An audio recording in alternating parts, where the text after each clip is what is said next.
the audience made me so happy because it had been 15 years since I played here, and there is still enthusiasm in Paris for the music that I make. So it was like a gift for me to come here, because I've been concentrating as a musician on songwriting for the music market in the U.S., which is not nearly as gratifying as coming to Paris and playing my music for this audience who understand and appreciate my music. Made me very happy.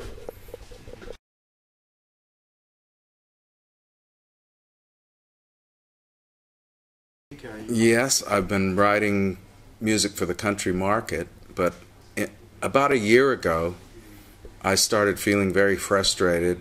I hadn't been concentrating any effort at all on myself as an artist and my music, and so I decided that that was all.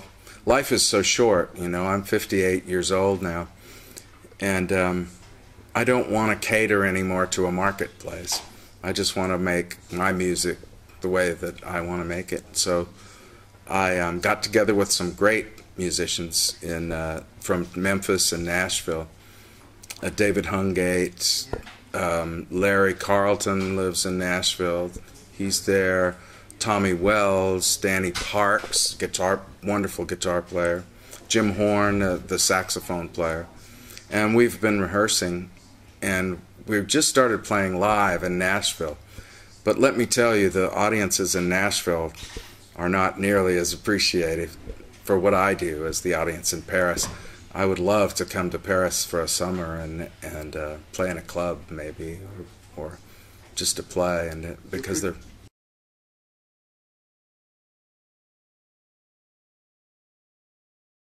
Bluebird is more of a single songwriter, so it's just me playing a keyboard.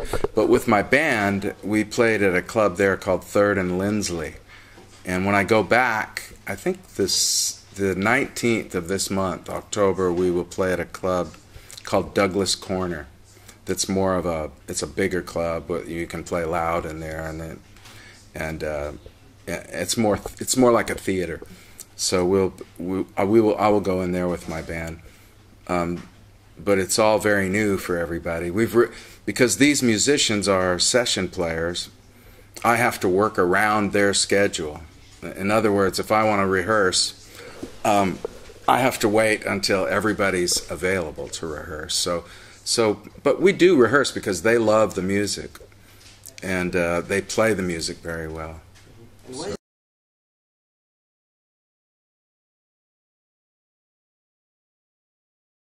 I think, unlike the French, the Japanese are much more shy about showing their emotions.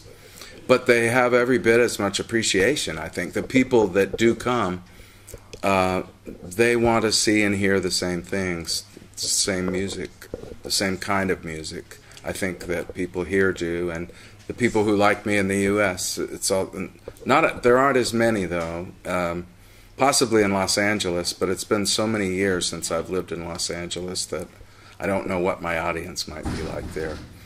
But Paris, I love. Especially over the last few years, I've come to believe that Paris has become the diplomatic and cultural leader of the world. That's how I feel about it.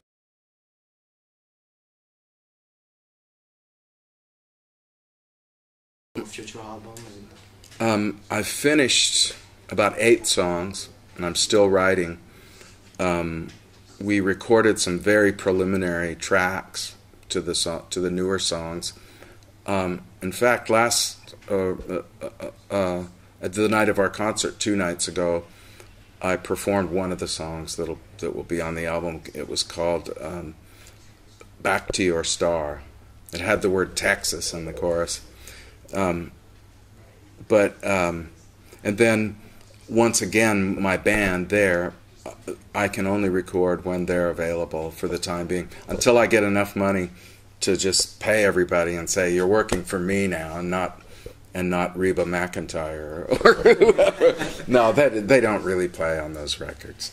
But they have many sessions that they do, you know, from Brooks and Dunn to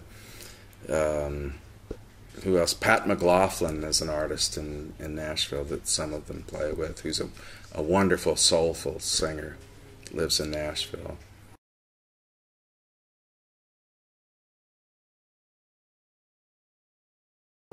Love, and I've gone back into my past for inspiration for lyrics.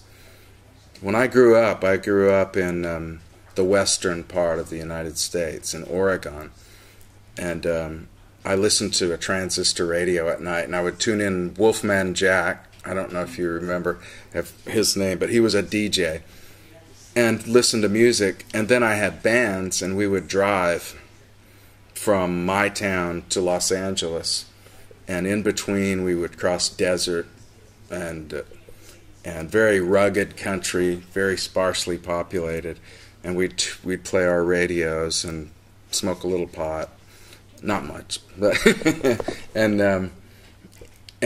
that era for me it was magical, and so I've gone back and written songs about those times and traveling with bands on the road, playing in clubs, little small clubs, big clubs, because we played everywhere from Seattle, Washington to Los Angeles, bars, and this was in between 1966 and 1970 or 71 when I was very young.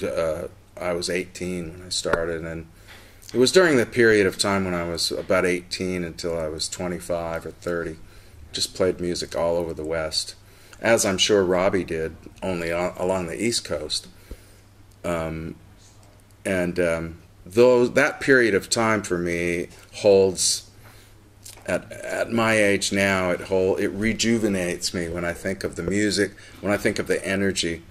And so I'm writing lyrics about that and about searching for my Cinderella, you know, what has become my ultimate woman, and that's kind of where the music, though, will be very reflective of what I've done in the past, of my last album, more Bernard Purdie swing type grooves to the music, simpler grooves, but just still as much jazz oriented.